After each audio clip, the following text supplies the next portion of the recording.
Цялата не беше буря, беше тишина. Тишина, която тъжи повече от викове. Тръгна си, аз остана да се преструвам насилен, както винаги. Да си казвам, че мъжете не трябва да болят така. Но болката не пита кой си.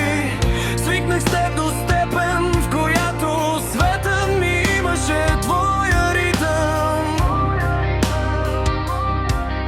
Сега дните вървят накриво, вечерите са по-дълги, а мислите по-шумни.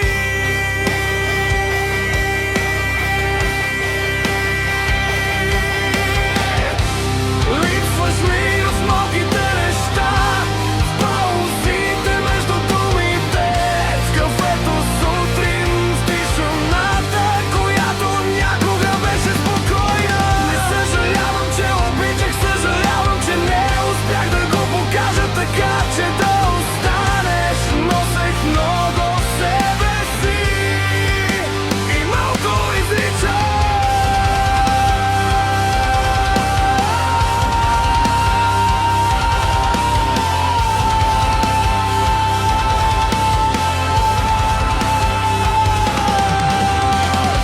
Сега тези думи тежат повече от всичко, което сме имали. Ще продължа напред, не защото не боли, а защото трябва. Но ако някога се сетиш за мен, искам да знаеш, обичта ми беше истинска.